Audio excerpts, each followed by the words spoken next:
그러면 비가 오기도 하고 안 오기도 하는데 참 안 덥겠어? 비 올지도 모르잖아. 볼게. 나는 아빠랑.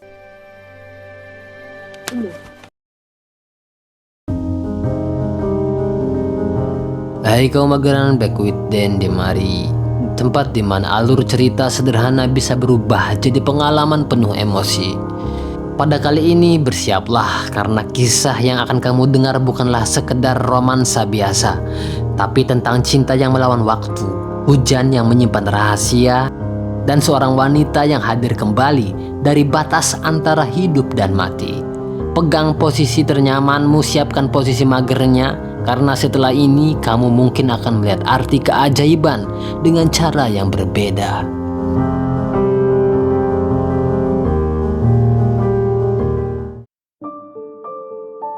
Bagaimana rasanya kehilangan orang yang paling kamu cintai? Namun setiap kali hujan turun, kamu percaya ia akan datang menjengukmu. Keyakinan itu dipegang erat oleh Ji-Ho, seorang bocah yang selalu membawa komik hadiah dari ibunya. Di komik itu ada kisah tentang induk penguin yang telah tiada, tetapi muncul kembali setiap kali musim hujan tiba. Sejak itulah bagi Ji-Ho, hujan adalah janji ibunya untuk pulang.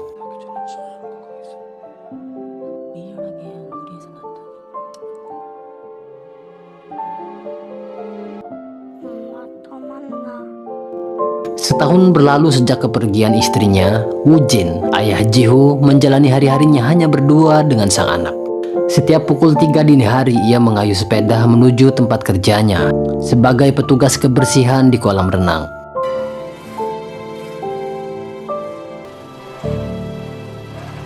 Sementara Ji-Ho setiap kali terbangun selalu pindah ke kamar ibunya dan bersembunyi di dalam lemari hanya untuk mencium sisa aroma sang ibu. Hampir tiap hari Ji-Ho memantau ramalan cuaca, menunggu kapan hujan pertama turun. Dengan polos, ia berkata pada ayahnya agar tak perlu cemas, karena ibu sudah berjanji akan kembali saat musim hujan, seperti yang tertulis di buku pemberiannya. 장마 오면 엄마도 오잖아. 엄마 약속 꼭 지켜. Selama Woo-jin bekerja di sana, sebenarnya ada seseorang yang menyukainya. Wanita itu bernama Milanta, namun Woo-jin masih menutup hatinya rapat-rapat. Tak tertarik pada siapapun selain mendiang istrinya. Ia pun tahu bahwa pelatih renang Kalpana diam-diam menyukai Milanta. Selain mereka ada juga Honggu, sahabat dekat Woo-jin yang sedang naksir salah satu pelanggannya. Ji-Ho sering mampir ke tempat Honggu, menganggap pria itu seperti pamannya sendiri.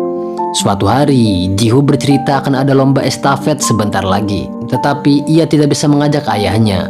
Itu karena Woo-jin mengidap tumor otak yang membuatnya bisa pingsan mendadak bila terlalu lelah. 삼촌이 있는데 뭐가 문제야? Saat lomba dimulai, Ji-Ho dipanggil oleh preman kecil di kelasnya. Mereka mengejek celana Honggu yang ditarik tinggi sampai perut, mengira Honggu punya kaki super panjang dan mereka takut kalah. Anak itu tak mengizinkan Ji-Ho ikut karena Honggu bukan ayah kandungnya. Namun tiba-tiba Woo-jin muncul dan bersedia turun lomba demi anaknya. Honggu panik karena tahu kondisi kesehatan Woo-jin, tetapi Woo-jin tak ingin mengecewakan putranya itu. Ia berlari sekuat tenaga hingga menjelang garis akhir tubuhnya mulai limbung.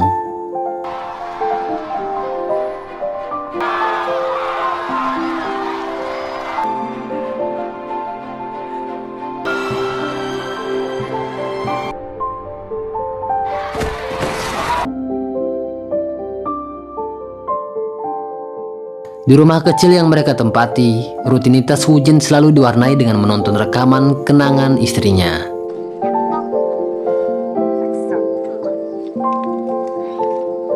Sampai suatu sore, Ji-Ho melihat hujan turun dari balik jendela. Dengan penuh harap, ia mengajak ayahnya pergi menyambut kepulangan ibunya. Mereka berlari mengikuti rel kereta hingga tiba di stasiun terbengkalai. Walau tak menemukan siapapun, Ji-Ho menolak pulang. Ia yakin ibunya akan datang bersama hujan. 오늘 엄마 꼭 온다 그랬어. Karena takut anaknya sakit, Woo-jin terpaksa membawanya pulang. Namun saat melewati terowongan, Woo-jin berhenti. Ada sosok berdiri di ujung lorong. Ia mendekatinya perlahan. Ji-Ho bertanya, "Ayah, apakah itu ibu?" Hati Wujin berdegup kencang. Ia mengira itu hantu. 침착하자. 침착해. Berbeda dengan Jiho yang langsung berlari tanpa rasa takut sedikit pun. 일어나봐. 빨리 일어나. 그만.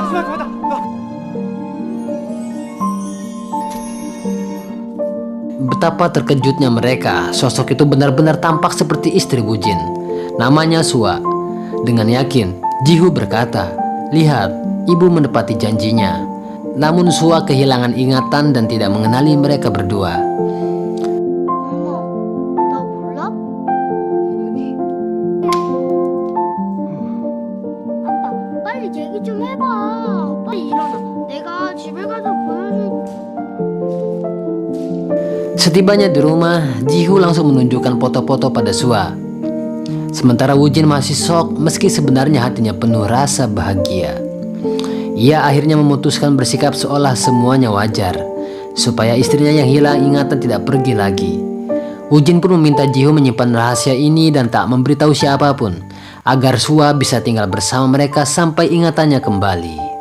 우리가 열심히 옆에서 도와주면 엄마들한테도 절대 비밀이고. 무슨 말인지 알지? 자. Malam harinya, Wujin gelisah. Ia masuk ke kamar Jiho hanya untuk memastikan anaknya benar-benar sedang tidur. Semua terasa seperti mimpi yang terlalu nyata. Keesokan paginya, Wujin bekerja lebih bersemangat. Ia pulang cepat untuk melihat istrinya. Sua juga menunjukkan perhatian tulus pada Jiho di pagi itu. Ia mengatakan Jiho mirip ayahnya yang sering lupa mengancingkan baju. Padahal itu sebenarnya sindiran karena resleting Wujin belum ditutup.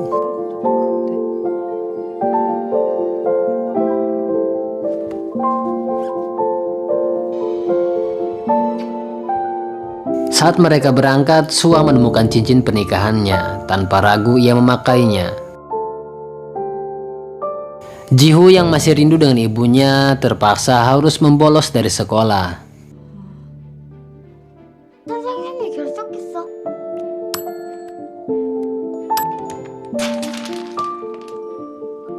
쌀. 79. Malam hari setelah makan, Wujin melihat istrinya yang tampak begitu menenangkan. Ia mengikuti Sua ke kamar, berencana memindahkan Jiho ke kamar lain. Tetapi Sua menolak. Ia justru meminta Wujin membuka bajunya untuk mengobati panu di tubuhnya. Sambil mengoles obat, Sua meminta Wujin menceritakan bagaimana mereka pertama kali bertemu. Wujin pun memulai kisahnya. Mereka berada di kelas yang sama selama 3 tahun. Sua adalah murid paling cerdas dengan nilai tertinggi di sekolah.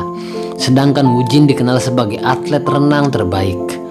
Saat pelajaran olahraga, Sua hampir tenggelam dan Wujin menolongnya. Dari situlah benih perasaan itu muncul. Bahkan Honggu pernah membantu Wujin mencari cara mendekati Sua. Suatu hari saat latihan dansa, guru memperhatikan Wujin sering salah gerakan. Belakangan diketahui itu karena ia kidal. Guru mencari murid kidal lainnya agar bisa membantunya. Dan ternyata Sua orangnya. Sejak itu, Wujin makin gugup bila berada dekat Sua. Sampai-sampai ia sering melakukan hal bodoh tanpa sadar.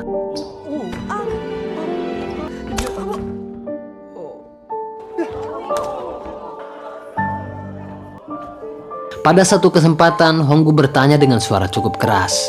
3 tahun suka sama Sua, kenapa belum pernah ajak ia bicara? Ternyata Sua mendengarnya dan menghampiri mereka.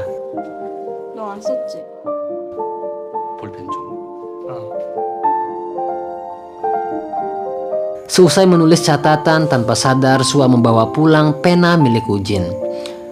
기억 안 나? 버린 줄 알고 놀랐잖아. Wujin melanjutkan ceritanya. Saat liburan musim panas pertama di tahun pertama kuliah, ia memberanikan diri menelpon Sua hanya untuk menanyakan penanya. Namun begitu mendengar suara Sua, ia gugup dan langsung menutup telepon tanpa berkata apa-apa. Ketika liburan musim dingin tiba, ia berniat menelpon lagi, tetapi surat panggilan wajib militer datang. 2 tahun kemudian, barulah ia mencoba menghubungi Sua kembali. Namun ternyata sama seperti dulu, baru mendengar suara Sua saja, tangan Wujin langsung refleks ingin menutup telepon. Bedanya kali ini ia gagal, karena Honggu berdiri tepat di belakangnya, dan cepat-cepat menahan tangan Wujin agar tidak memutus panggilan itu. 고등학교 3학년 2반 졸업생 정우진. 나 정우진이라고. Keesokan harinya, Wujin akhirnya bertemu Sua. Sifat Sua masih sama, terlihat cuek dan tenang. Tapi siapa sangka, ia rela berdiri menunggu Wujin di bawah terik matahari. Wujin heran dan bertanya, kenapa tidak menunggu di dalam sambil minum? Sua menjawab simpel, kan kita janjian di sini, jadi aku nunggu ya di sini. Pertemuan mereka kaku dan penuh canggung. Banyak diam, banyak saling melirik tanpa tahu harus berbicara apa. Yang makin lucu saat mereka makan bersama. Wujin melihat pelayan restoran memakai dasi kupu-kupu. Seketika ia minder karena ia juga mengenakan aksesoris yang sama. Ini adalah pertama kalinya Wujin makan berdua dengan wanita yang ia sukai bertahun-tahun lamanya. 일을 하든 절을 하든 내가 알아서 하지. 왜 웃어? Usai makan, mereka tetap bertingkah kikuk sambil menunggu bus. Tetapi ketika bus datang, Sua justru diam saja. Ia tidak naik. Bus berikutnya datang, dia tetap membiarkannya lewat. Sampai akhirnya bus terakhir malam itu tiba. Barulah mereka bergerak. 내일 서울 가면 겨울 방학 때나. 야, 쟤 진짜 빠르다. 임수아.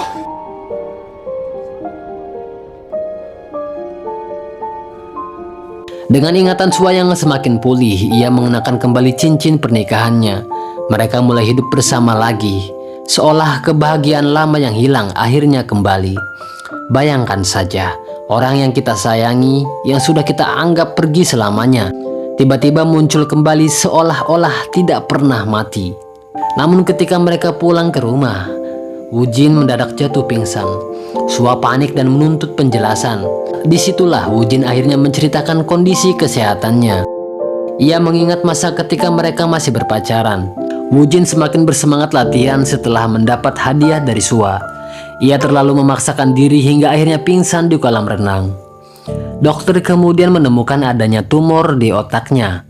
Obat yang ia minum pun tidak membuatnya membaik. Justru gejalanya semakin parah. Sejak saat itu, Wujin sering mengurung diri. Sua berusaha menghubungi, sekedar ingin menanyakan kabar. Tetapi Wujin justru mengatakan bahwa ia tidak lagi mencintai Sua.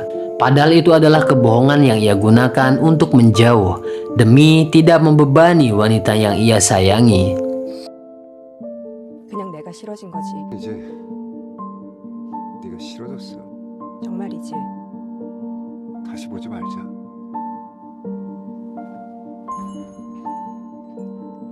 Setahun berlalu, tetapi Wujin tetap tidak bisa melupakan Sua. Ia berjalan-jalan ke kota dengan harapan bisa bertemu dengannya lagi. Namun yang ia lihat justru Sua bersama pria lain. Hatinya hancur. Baginya, wanita yang ia cintai tampak begitu mudah melanjutkan hidup. Sedangkan ia sendiri berjuang selama 1 tahun untuk melupakannya dan tetap gagal. Beberapa bulan setelah itu, tiba-tiba Wujin menerima telepon dari Sua. Ia pun pergi ke stasiun untuk menemuinya. 아직 안 왔어.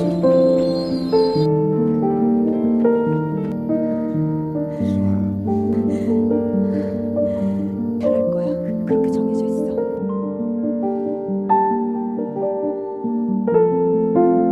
Di hari yang lain saat sarapan, Jihu bercerita bahwa ia akan tampil dalam pentas sekolah dan meminta ibunya hadir.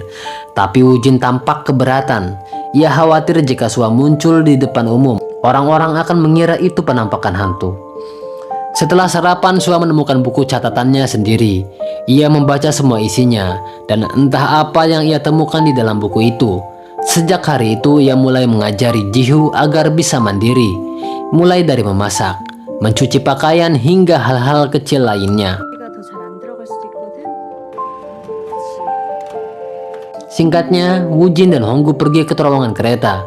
Mereka ke sana untuk menutup akses terowongan itu sekali dan untuk selamanya. Tujuan Wujin menutup terowongan itu sebenarnya sederhana, agar Sua tidak bisa pergi kemanapun. Di tengah proses itu, ia menerima telepon. Rupanya Jiho sedang mencuci mobil tetangga menggunakan sabun cuci baju. Untungnya, ibu dari teman Jiho tidak meminta ganti rugi karena merasa iba terhadap Jiho yang hidup tanpa sosok ibu selama setahun terakhir. Saat pulang, Jiho menangis terseduh-seduh. Ia berkata bahwa ia melakukan hal itu karena temannya bilang bahwa kalau mobil dicuci, hujan akan terus turun.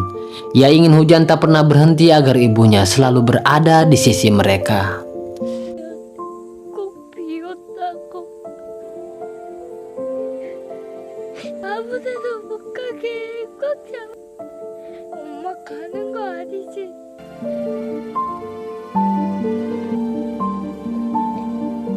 Malam harinya, mereka merayakan ulang tahun Jiho. Walaupun suasananya tampak riang, sebenarnya ada kesedihan yang diam-diam mereka pendam bersama. Hari pementasan sekolah pun tiba. Jiho mulai kehilangan semangat karena ia tidak melihat ibu ataupun ayahnya. Pada saat itu, Sua sedang menunggu Wujin. Sementara Wujin sendiri pingsan di tempat kerjanya. Ketika para murid bernyanyi, ekspresi Jiho terlihat murung. Lalu tibalah gilirannya untuk menyampaikan pidato impiannya.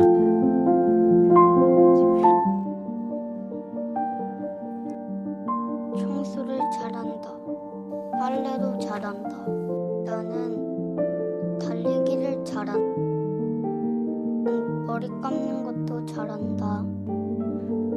나는 요리도 잘한다. 우리 아빠를 꼭 지켜줄 거다. 엄마랑 그렇게 약속했다.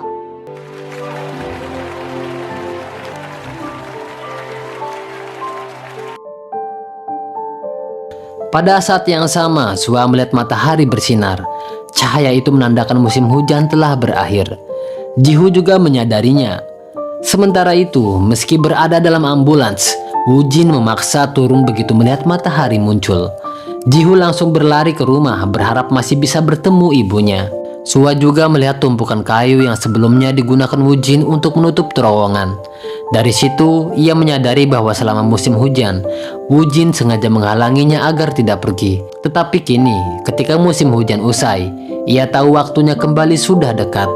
Jiho akhirnya menemukan Sua. Ia mengejar dan memeluk ibunya erat-erat, memohon agar tidak meninggalkan mereka. Pada saat yang sama, Wujin mengayuh sepeda secepat mungkin, sampai ia terjatuh nyaris tertabrak.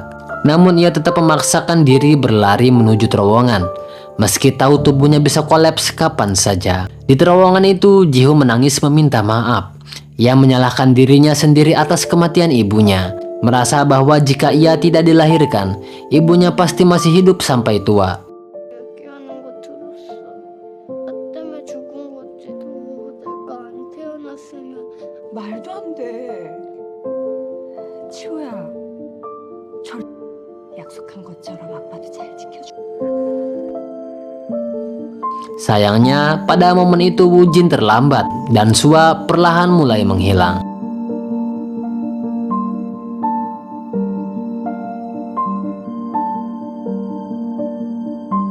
Beberapa waktu kemudian, saat Wujin hendak mengambil obat, ia menemukan sebuah kunci. Kunci itu membawanya ke kabin kecil.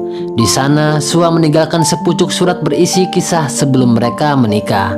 Ia menulis bahwa pada 2 Maret 1990, sesuatu yang tak pernah ia bayangkan terjadi. Ketika berangkat sekolah, ia berpapasan dengan seorang pria tampan yang membuatnya terpesona dalam sekali pandang. Dan ternyata pria itu adalah Wujin. Ia senang duduk bersebelahan dengannya di kelas. Ketika meminta Wujin menulis di buku kenangan, Sua langsung berlari hanya untuk melihat apa yang ia tulis. Ia tahu pena itu harus ia kembalikan, namun ia malu untuk menghubungi Wujin hingga usianya menginjak 25 tahun. Saat mendengar suara Wujin di telepon, Sua merasa sangat bahagia. Bahkan ketika mengembalikan pena itu, ia diam-diam tersenyum mendengar namanya disebut oleh Wujin. Sua juga menjelaskan bahwa saat Wujin mengira ia sudah bersama pria lain, sebenarnya pria itu hanyalah teman yang memberinya tumpangan. Dalam perjalanan, Sua bahkan melihat Wujin dan turun untuk mengejarnya. Ia senang sekali menyadari bahwa Wujin datang hanya untuk menemui dirinya. Namun takdir berkata lain. Saat Sua sadar, ia mendapati dirinya berada di terowongan, melompat 8 tahun ke masa depan dan bertemu Woo-jin yang berusia 33 tahun beserta Ji-hoo. Semuanya terasa asing, tapi selama bersama mereka, Sua jatuh cinta lagi pada Woo-jin hingga akhirnya musim hujan berhenti dan ia harus pergi. Kepergian itu ternyata adalah momen Sua terbangun dari koma selama 6 minggu. Bagi Sua, mimpi itu terasa sangat nyata. Ia bahkan mendatangi tempat-tempat yang muncul dalam mimpinya, dan semuanya benar-benar ada di dunia nyata. Tapi Woo-jin dan Ji-hoo tidak ada di sana. Ia bingung dan tidak berani bercerita kepada siapapun. Setelah merenung, barulah ia sadar bahwa mimpi itu adalah gambaran masa depannya.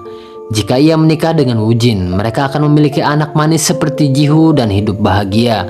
Namun dirinya akan meninggal pada usia 32 tahun. Ia takut, ia tidak ingin mati secepat itu. Tetapi jika tidak bertemu Woo-jin, ia akan menikahi orang lain dan takdirnya akan berubah. Pertanyaannya, apakah ia akan bahagia tanpa Woo-jin? Pada akhirnya Sua tidak peduli lagi. Ia harus menemui Woo-jin karena ia tahu Ji-hoo menunggunya di masa depan. Itulah alasan ia pergi ke kereta hari itu dan meminta Woo-jin untuk menikahinya. Surat yang Woo-jin baca adalah surat yang ia tulis dalam perjalanan menuju pertemuan mereka.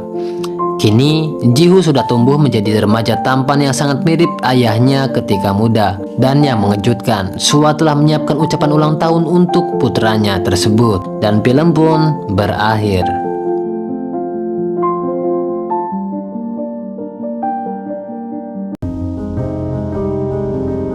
Dan itulah kisah tentang Sua, Woo-jin, dan juga Ji-hoo. Sebuah cerita yang membuktikan bahwa cinta kadang berjalan di luar logika, bahkan menembus ruang dan waktu. Setiap pilihan membawa takdirnya sendiri. Tapi satu hal pasti, rasa sayang selalu menemukan jalannya untuk kembali. Terima kasih sudah menonton sampai akhir. Jangan lupa like, share, dan subscribe kalau kamu suka cara aku bercerita. Sampai jumpa di alur-alur film berikutnya. Tetap hidup dalam cerita dan jangan pernah berhenti percaya pada keajaiban kecil di hidup ini. Dan mari sampai jumpa kembali.